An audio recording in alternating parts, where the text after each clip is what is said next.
Good evening, everyone. Buenas tardes a todos y gracias por su amable presentación. Yo voy a hablar sobre las estrategias de rehidratación para terneros deshidratados, ya sea por el transporte o por diarrea. En primer lugar, quiero hablarles un poco del agua. El agua es un nutriente esencial, es tan importante como el oxígeno, casi.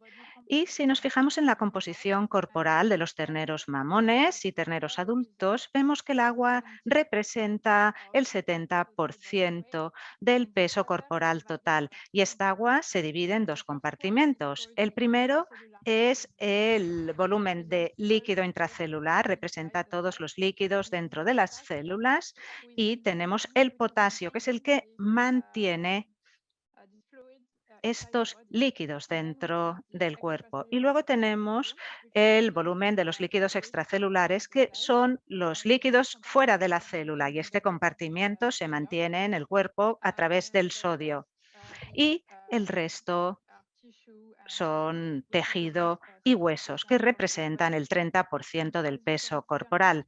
Como pueden ver en esta diapositiva, los animales jóvenes y los adultos tienen una distinta distribución del agua entre estos dos compartimentos. Los terneros mamones, los mamíferos mamones, tienen más agua extracelular que los animales mayores. Y esto es importante para comprender la hidratación, porque el volumen de líquidos extracelulares se pierde con mayor facilidad, ya que está en contacto directo con el entorno externo durante la absorción, por ejemplo. Y por eso los animales jóvenes pueden deshidratarse muy pronto y muy deprisa, mientras que los animales mayores esto no es tan frecuente. Podemos decir que hablamos de terneros mamones las 2 primeras semanas de vida. Ahora, si consideramos la deshidratación, que es la pérdida de peso corporal, pues está causada por una pérdida de minerales, potasio, sodio, por ejemplo, que son los que mantienen los líquidos intra y extracelulares del cuerpo. Y nosotros podemos realizar dos o dividir dos categorías de deshidratación en los terneros. La primera es la deshidratación debida a situaciones de estrés. Por ejemplo, cuando los animales son transportados, pues puede haber una ausencia de agua y de alimentación durante el viaje. En este caso, podemos simplificar y decir que el volumen de líquido intracelular es el más afectado debido a la ausencia de ingesta de potasio. Y el segundo caso es deshidratación por diarrea. Los terneros experimentan pérdidas importantes de sodio debido a la acción de un patógeno y también a la anorexia que padecen por la enfermedad. Esto es una simplificación, por supuesto, porque cuando hay deshidratación por transporte o por diarrea, en ambos compartimentos se ven afectados, pero en algunos casos se ven afectados de manera distinta. En la primera parte de mi presentación me voy a centrar en deshidratación por transporte.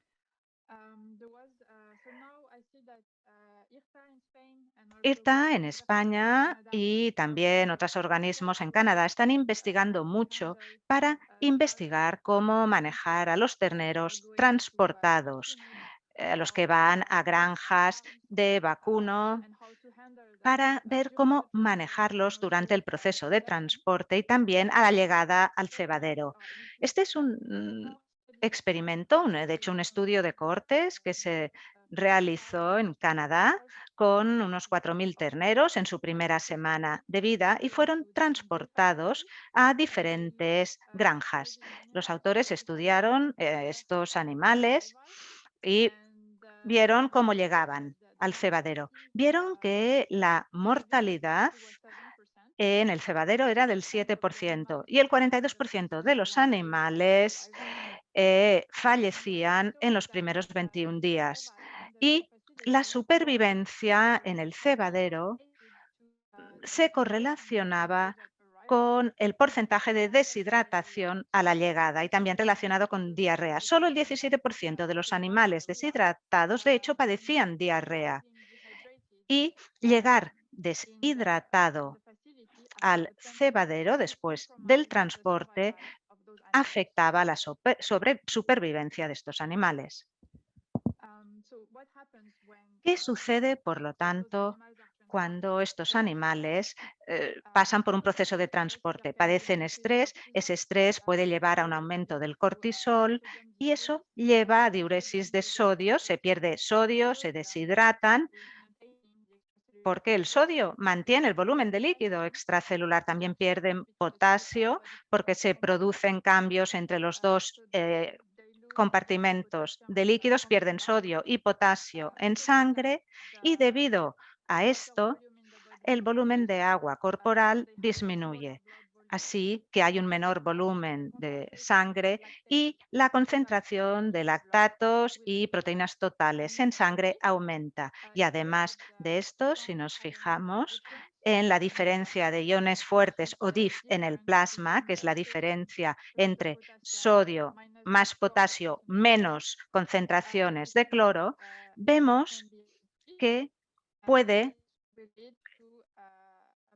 llevar a una acidosis metabólica leve. Eso significa que el pH sanguíneo puede bajar. Pero como este descenso no es grave y hay mecanismos respiratorios y metabólicos que compensan esto, los animales normalmente pueden mantener el pH sanguíneo en un intervalo normal. Pero si nos fijamos en los parámetros ácido básicos de sangre venosa, podemos ver algunas alteraciones, pero esto no pone en peligro su supervivencia directamente. Lo que sí es que puede hacer que se sientan mal, que coman menos y hay otras alteraciones de salud que pueden aparecer debido a la deshidratación, pero mi colega Victoria ya hablará de esto en mayor detalle en su presentación. ¿Qué es lo que queremos hacer? Corregir esos desequilibrios de minerales, corregir las bases minerales, rehidratar a los animales y aumentar el pH en sangre para ayudar a los animales a mantener un pH sanguíneo al menos. Este es un experimento que realizamos nosotros en nuestras instalaciones en Países Bajos. Son vacas de leche en una granja de leche. Aquí vemos la ingesta de starter y de agua. Y vemos que en ambos casos se correlacionan con el acceso al agua y a la alimentación con sólidos. Esto es muy importante porque según los datos más recientes del Departamento de Agricultura de Estados Unidos, vemos que los productores esperan varios días para administrar agua a los terneros y eso puede llevar a problemas. Si pensamos en el transporte de animales, si no les damos agua de inmediato, no comerán. Quizá empezarán a comer pero tendrán mucha sed, con lo cual es muy importante que tengan acceso continuamente al agua si queremos que consuman sólidos. Esta diapositiva incluye datos de animales mayores, pero hay mensajes importantes que también se pueden aplicar o pueden ser útiles al considerar el transporte de los terneros. Hay mucha investigación de IRTA también sobre vacas y terneras. Cuando los animales están deshidratados, pueden perder de un 3 al 10% de peso corporal. Y si nos fijamos en qué es esta pérdida de peso, vemos que el 16% es pérdida en orina, el 22% son pérdidas fecales, básicamente excretan todo lo que tienen en el tracto gastrointestinal y el resto, el 62%, son pérdidas de tejidos corporales.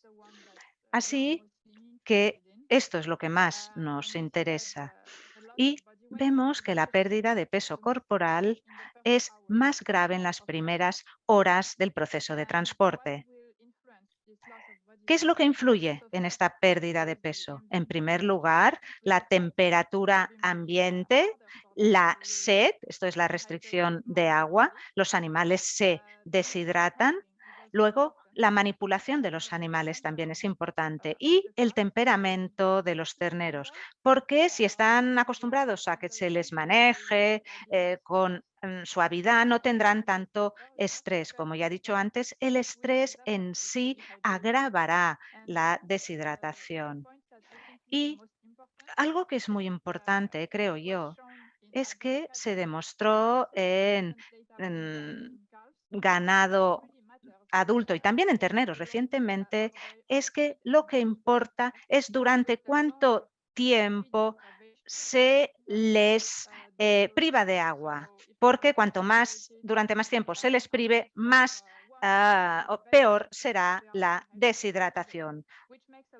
Y eso tiene mucho sentido. Por eso, cuando nosotros recibimos a los terneros en, en el cebadero o en una granja, es muy importante proporcionar alimentación, porque no queremos privarles de alimentos durante mucho tiempo en la granja. Si pensamos en las estrategias de mitigación, esto es cuando hay que rehidratar a los animales, pues podemos intentar una estrategia de prevención en la granja de origen. Pero creo que esto no es muy realista, ¿verdad? Porque si nos fijamos en las soluciones de rehidratación, lo que hacen es mantener la hidratación, pero no pueden evitar la deshidratación. Si los animales pueden acceder a agua y alimentos, no se van a deshidratar y eso ya basta para mantener la hidratación. También podemos darles soluciones a la llegada al cebadero y creo que esto es lo más habitual. Existen sistemas que lo hacen. Y también se dice si primero hay que dar la solución de electrolitos o primero la leche o el agua. Todavía no está claro, pero se están publicando datos y se están haciendo estudios. Yo creo que les podemos dar soluciones de rehidratación al su llegada al cebadero, pero claro, el mal ya ha sucedido, llegan deshidratados y claro, ese nivel de deshidratación a la llegada influirá en su supervivencia. Con lo cual creo que lo más importante es mantenerlos hidratados durante el transporte. Esto es, cuando llegan a los centros de recogida. Pero normalmente esta es la parte que no controlamos nosotros. No tenemos acceso al centro de recogida, no podemos rehidratarlos en los camiones. Pero yo he hablado con algunos productores y quizá hubiera la posibilidad de implementarlo. La verdad es que es clave y puede marcar la diferencia el mantenerlos hidratados durante el tránsito o el transporte. Y así, a la llegada hay que darles la solución de rehidratación adecuada y enseguida leche, sólidos, lo que sea, pero no hay que prolongar el periodo de deshidratación. Hemos realizado algunos estudios en nuestras instalaciones en cuanto a la composición de las soluciones de rehidratación, pero esto para ganado mayor. Creo que también podría ser útil para los terneros mamones. Uno de los principales componentes es el potasio. El potasio, como he dicho antes, cuando se transporta a los animales no tienen acceso a alimentación y con lo cual puede reducirse el potasio y el sodio. En estas soluciones nosotros tenemos potasio para reponer los líquidos intracelulares. También hemos incluido en nuestra solución de rehidratación glicerol para darles energía y también para rehidratarlos, porque el glicerol es un osmolito que tiene un efecto sobre la hidratación. Y finalmente hemos incluido lo que denominamos agentes alcalinizantes, como por ejemplo el acetato y el propionato, para mantener el equilibrio ácido básico en sangre, básicamente el pH básico dentro del intervalo de la normalidad.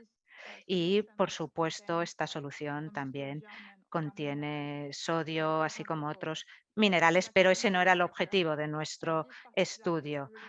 Nosotros tenemos que centrarnos en estas tres cosas si nos basamos en las publicaciones. Probamos esta fórmula experimental en un modelo de 48 horas de privación de alimento. Son toros Holstein de 5 meses de edad y durante 48 horas se les privó de alimento. Tenían acceso a agua o a la solución o el suplemento de electrolitos experimental y se daba a través del sistema de bebederos de agua. Como ven aquí, administramos la solución durante el periodo de privación, no después. ¿Qué es lo que vimos? Pues que los animales que recibieron este suplemento de electrolitos perdían menos peso corporal que los animales control, que solo recibían agua durante 48 horas. Luego también analizamos el peso canal caliente y canal fría y vimos que en ambos casos el peso de canal era más alto en los animales que habían recibido el suplemento de electrolitos, lo que significa que estábamos rehidratando los compartimentos de líquidos intracelulares.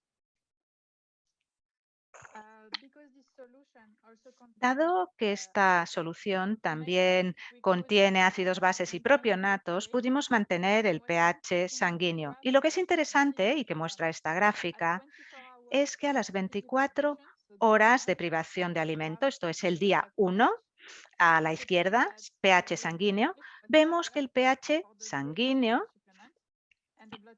se mantiene en los animales que reciben el suplemento y baja en los controles. Eso el día 1, pero a las 48 horas de privación vemos de alimento, vemos que no hay diferencias. Quizá esto se deba a esos mecanismos de compensación que he mencionado al principio. Si nos fijamos en el pH sanguíneo, no necesariamente captamos esa leve acidosis metabólica, pero vemos que la solución ayudaba. Si ahora nos fijamos a la derecha, a la glucosa en sangre, vemos que la glucosa se mantuvo en los animales que recibieron el suplemento, pero en cambio la glucosa disminuyó en los animales que solo recibieron agua, probablemente debido a ese balance negativo.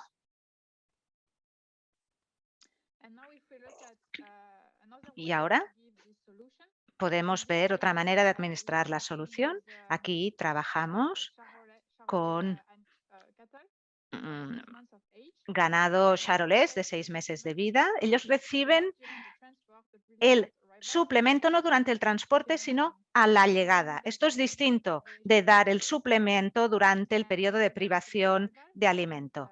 Aquí les damos los suplementos a través del agua que beben, con una mejora de los líquidos ingeridos, y vemos que esto aumenta la actividad ruminal en 5 minutos, lo que es una indicación de que mejora el bienestar de los animales y que aumenta la ingesta de alimentos. Hemos realizado otros experimentos y hemos visto continuamente cuando se les administra la solución a la llegada a la granja, consumen más alimento. Así que si traducimos esto ahora a los terneros, yo creo que puede ser beneficioso para ellos recibir solución a la llegada a la granja, pero creo también que es muy importante darles alimento lo antes posible, ya sea leche, sólidos y agua. Y hay que darles la solución durante el transporte, creo yo, porque yo creo que eso tiene mucho valor. Y ahora hay experimentos que están estudiando esto. En la segunda parte de mi presentación voy a hablar de la deshidratación causada por la diarrea. Como ya saben, los terneros pueden tener diarrea por factores nutricionales, pero creo que lo más grave es cuando es una diarrea inducida por patógenos. Aquí vemos la incidencia de distintos patógenos que provocan diarrea en terneros de distintos trabajos, por ejemplo, Países Bajos, Irlanda y el Reino Unido. Vemos sistemáticamente que los rotavirus y los Cryptosporidium son las principales causas de diarrea en los terneros. Y esto es importante debido al tipo de diarrea que provoca en los animales. En esta diapositiva está representada las distintas maneras como se da la diarrea en los terneros. En primer lugar, vemos un aumento de las secreciones. Básicamente, cuando los animales tienen el E. coli, por ejemplo el K99, se producen pérdidas activas de cloro y sodio de los enterocitos y esto hace que el agua salga de la sangre y vaya al intestino, a la luz del intestino. En segundo lugar, puede haber una menor absorción. Esto es muy habitual cuando los terneros tienen diarrea debido a mala absorción. Eso sucede principalmente cuando se han infectado por rotavirus o Cryptosporidium parvum. Y, de hecho, esta es la diarrea más habitual que tenemos. Y en este tipo de diarrea los animales no pueden absorber los iones altamente osmóticos. Debido a la acción de la diarrea, también podemos tener una alteración de la motilidad intestinal. Esto es, el intestino no se mueve como debería hacerlo para realizar la absorción y la digestión.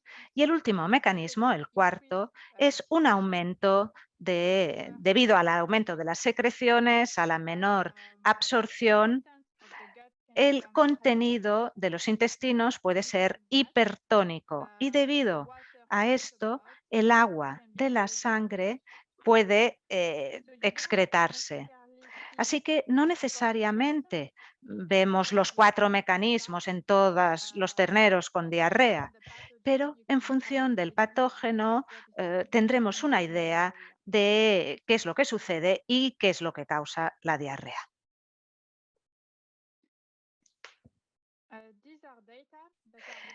Estos son datos que ilustran cómo los terneros se deshidratan.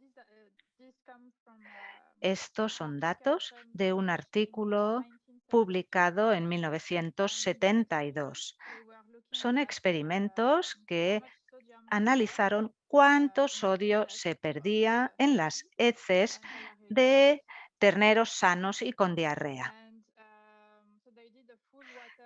Realizaron un equilibrio mineral y de agua durante 24 horas. Recabaron todos los datos y lo que observaron es que los terneros sanos tienen una materia fecal seca de en torno al 30% y cuando tienen mucha diarrea eso puede bajar por debajo del 6% y vemos que se produce un aumento del volumen fecal. Cuando están sanos pierden solo 100 gramos, pero cuando tienen diarrea pueden perder algunos kilos de heces, principalmente en forma de agua. Y también se produce un aumento de la concentración de sodio en las heces. Piensen en lo que he dicho al principio de mi presentación. El sodio es lo que mantiene el volumen de líquido extracelular dentro del cuerpo. Y cuando vemos sodio en las heces o un aumento de la concentración de sodio en heces, eso significa que los animales pierden el sodio de la sangre y también pierden parte del volumen de líquido extracelular. Si nos fijamos en lo que sucede en la orina, vemos lo contrario. Cuando los animales están realmente deshidratados, no vemos sodio en la orina. El volumen de orina, de hecho, es muy pequeño, porque el animal intenta luchar para mantenerse hidratado, intenta retener el agua y el sodio. Y a la derecha de la diapositiva vemos un gráfico que muestra el balance de sodio de terneros con diarrea grave que tuvimos en nuestra instalación. Vemos que estos animales no recibieron solución de rehidratación e ingería unos 2 gramos de sodio al día a través del lactorreemplazante. Este fue un animal en concreto que no perdía sodio en la orina porque intentaba retener el sodio que podía, y vemos que este animal en concreto sí que perdía 3 veces más sodio en las heces del que ingería. Como resultado de esto, el balance de sodio fue negativo.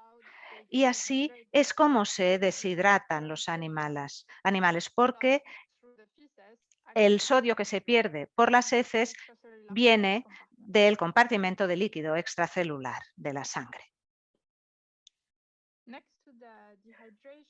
Además de la deshidratación, aquí vemos que en los terneros con diarrea vemos alteraciones metabólicas. Hay 2 tipos principales de diarrea. La primera es la diarrea por malabsorción y la segunda es la diarrea secretora. Por ejemplo, cuando se infecta por E. coli, pero esta no es la principal causa de diarrea en el ternero. La principal es la diarrea por malabsorción. Pero ambas llegan a pérdidas de sodio que a su vez provocan deshidratación. En el caso de la diarrea por malabsorción, puede haber fermentación de los nutrientes no absorbidos en el intestino, y eso lleva a la acumulación de lactato en sangre.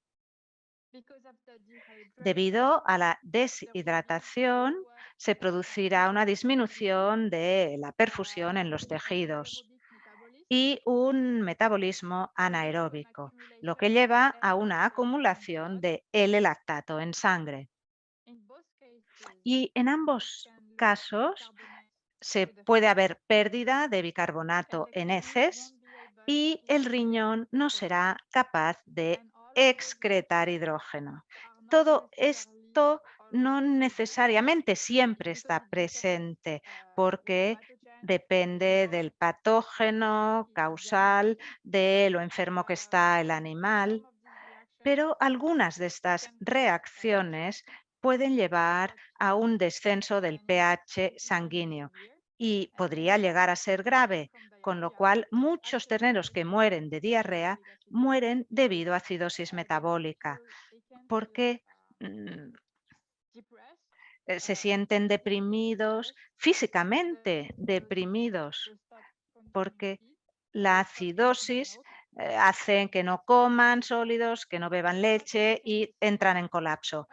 No es algo que veamos en los terneros transportados si no tienen diarrea.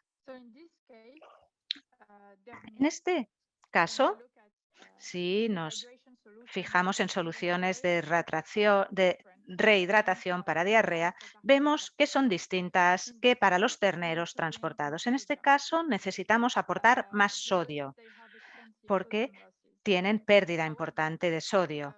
No obstante, normalmente les damos la misma solución en caso de diarrea y de transporte. Pero no es bueno dar demasiado sodio a los terneros transportados porque no tienen pérdidas importantes de sodio. Y si les damos demasiado sodio, tendrán que expulsarlo por la orina y eso podría agravar la deshidratación. Pero en el caso de la diarrea sí que necesitan sodio para restaurar el volumen de líquido extracelular. También se necesita un balance energético negativo, como por ejemplo glucosa, se les puede administrar para ello glucosa o lactosa, porque eso les proporciona energía, pero es que además facilita la absorción del sodio, porque hay un cotransportador de glucosa y sodio que es muy importante en el caso de la diarrea. Y finalmente, debido a la acidosis metabólica grave que pueden padecer, los electrolitos para los terneros o pequeños rumiantes con diarrea deben tener una alta diferencia de iones fuertes. La diferencia entre el sodio más el potasio menos la concentración de cloro en la solución de rehidratación tiene que ser alta, porque es la única manera de corregir la acidosis metabólica por sodio. Y hay muchos productos en el mercado que no siguen esta regla y es imprescindible para los terneros con diarrea. Hay que hacer hincapié en esto al considerar administrar electrolitos a los terneros con diarrea. Cuando empezamos a estudiar las soluciones de rehidratación para terneros, vimos que tenían un alto contenido en glucosa y en sodio y que la osmolalidad y la tonicidad también eran muy alta, pero no era lo mismo, no sucedía lo mismo con las soluciones de rehidratación oral que recomendaba la OMS. En esta tabla de la izquierda vemos la primera columna, que son las recomendaciones para humanos, para adultos y niños con diarrea. Para los humanos siempre se recomiendan soluciones hipotónicas en caso de diarrea, pero en los terneros nosotros normalmente damos soluciones realmente hipertónicas. Y esto es contraintuitivo, por así decirlo, ¿no? Porque los terneros con diarrea a menudo tienen una diarrea por mala absorción, con lo cual no pueden absorber altas cargas osmóticas. Y en medicina humana se ha demostrado que cuando una solución es hipertónica, de hecho, aumentas la gravedad de la diarrea.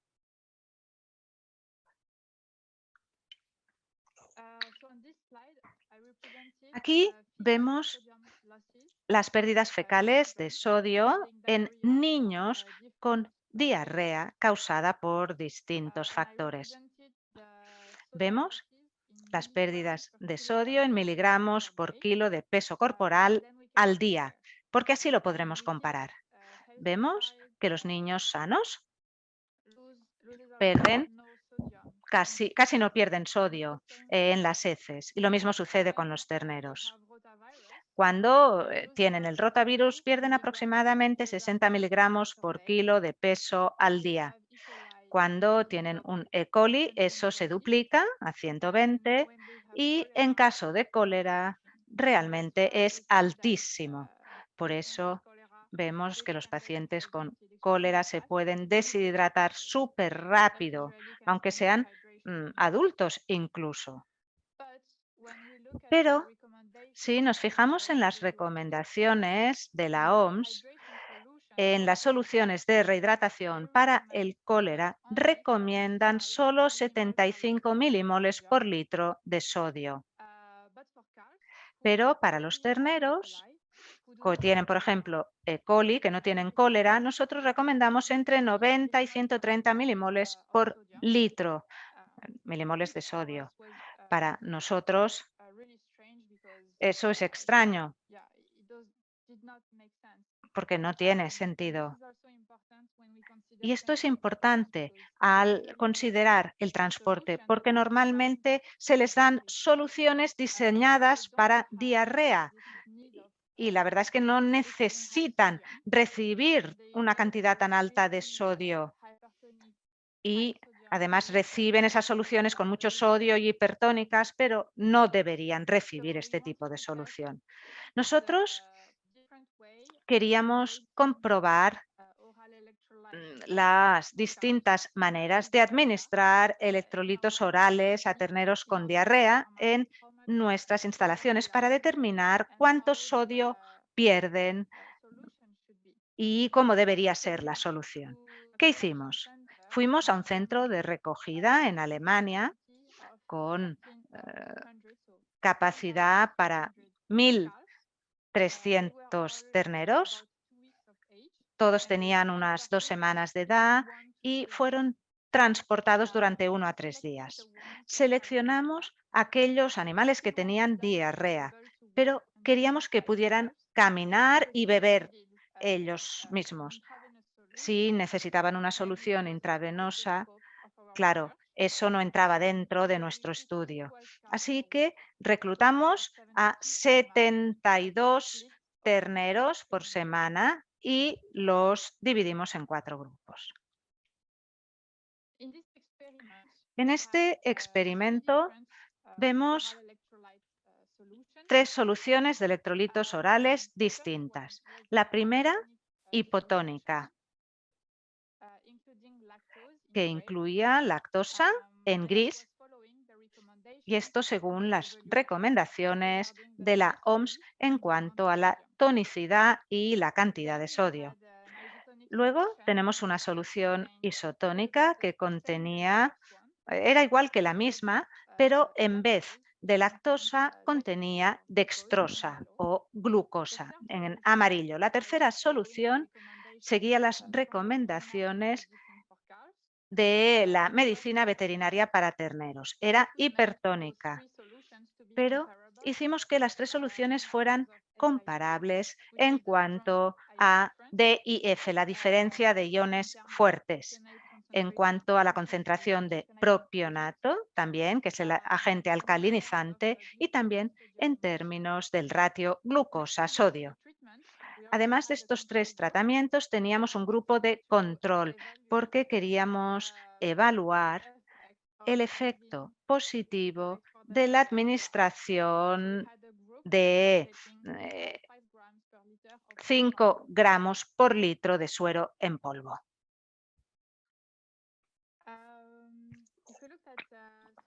Sí, bueno, no tengo más diapositivas que estas. Vemos que los animales bebían unos 5 litros y unos 2,5 litros, 5 litros de agua y 2,5 litros de la solución de electrolitos.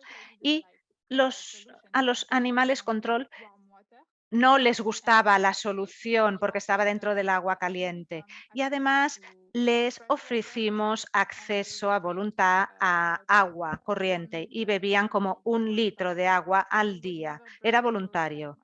Y nosotros nunca les dábamos los líquidos. Lo seguimos durante 5 días. Si nos fijamos en el sodio en sangre, que normalmente baja debido a esas pérdidas de sodio en heces importantes, vemos que el nivel de sodio baja en el grupo control y que las 3 soluciones de rehidratación oral mantuvieron el nivel de sodio. Y eso es lo que queremos. Pero si nos fijamos en el balance de sodio en el cuerpo, esto es la diferencia entre la ingesta de sodio y las pérdidas de sodio en orina y heces, vemos que era ligeramente negativo para el grupo control y que los 3 grupos que recibieron el tratamiento con electrolitos tenían el mismo balance de sodio, lo que significa que proporcionar más sodio con una solución que contiene mucho sodio no mejora el balance de sodio porque existe una capacidad máxima de retención de sodio para los animales. Y luego, si nos fijamos en el pH sanguíneo y también en el exceso de bases en sangre, el exceso de base en sangre es una medida que representa la cantidad de bases o ácidos que se necesitan para normalizar los niveles de pH sanguíneo, pues, y muestra de hecho mejor la acidosis metabólica o la alcalosis. Pues, ¿qué es lo que vemos? Vemos que los terneros que recibieron la solución hipo e isotónica, después, siguiendo las recomendaciones de la OMS, tenían un mejor equilibrio ácido-básico. El motivo, bueno, esto nos sorprendió de hecho, porque estas 3 soluciones tenían la misma DIF y la misma concentración de propionato, pero parece que los terneros que reciben la solución hipertónica con más sodio, siguiendo las recomendaciones de la medicina veterinaria, no absorben todo el sodio de la solución y observamos mucho sodio en las heces de estos terneros. Esto significa, por lo tanto, que no todo el sodio de la solución se absorbió, pero sí todo el cloro. Así que la DIF efectiva en el animal no era la misma en cuanto a estas tres soluciones se refiere. Y de hecho, esto ha descrito en medicina humana. Cuando proporcionas demasiado sodio, hay una parte que no se absorbe. Y el problema es que si tienes mucho sodio en los intestinos sin absorber, eso puede extraer agua de la sangre y hacer que las heces sean más líquidas en caso de recibir electrólicos hipertónicos. Ahora vamos a comentar los aspectos prácticos. ¿Cuándo debemos administrar electrolitos para la diarrea? Pues cuando tengan diarrea, porque estas soluciones solo contienen sales, azúcares y DIF y una alta DIF, con lo cual no evitan, no previenen la diarrea, no actúan contra los patógenos, solo rehidratan y corrigen la acidosis metabólica. Si vemos, por lo tanto, un ternero que está de pie y que puede beber, pues les podemos dar la solución electrolítica. Si el ternero es débil, hay que ver el porcentaje de deshidratación y el nivel de acidosis. Y hay que decidir si les vamos a dar soluciones de rehidratación intravenosas o electrolitos orales. Y cuando la ternera no pueda incorporarse, en ese caso hay que darles una solución intravenosa porque probablemente la acidosis metabólica y la deshidratación sean muy graves. En esta diapositiva vemos las distintas maneras de evaluar el porcentaje de deshidratación. Por ejemplo, vemos que la del medio es la distancia entre el globo ocular y la cuenca del ojo, que es muy buen indicador de la deshidratación, pero no basta con eso, porque también queremos buscar signos de acidosis metabólica.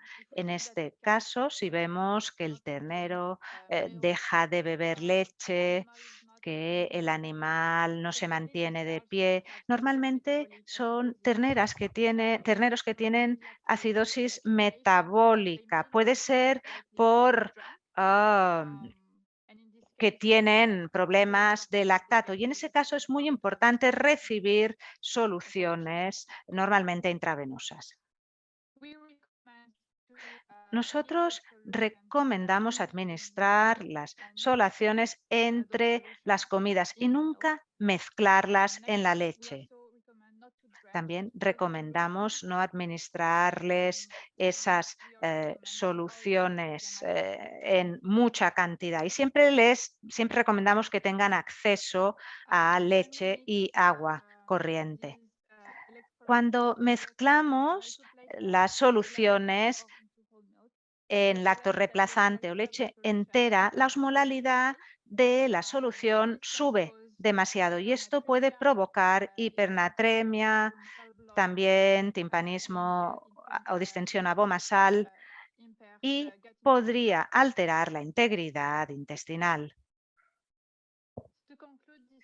Para concluir mi presentación, quiero decir que es muy importante recordar que la deshidratación por transporte es muy difícil de la deshidratación provocada por la diarrea y que la solución que administramos a cada uno de estos terneros tiene que ser distinto. En el caso de la diarrea, puede haber concentraciones muy altas de sodio y eso podría tener efectos negativos en los terneros transportados. Si administramos una solución para diarrea en los terneros transportados podrían deshidratarse más. Y si damos una solución diseñada para animales transportados a los que tienen diarrea, no podremos corregir la acidosis metabólica grave y la deshidratación grave. Muchas gracias por su atención.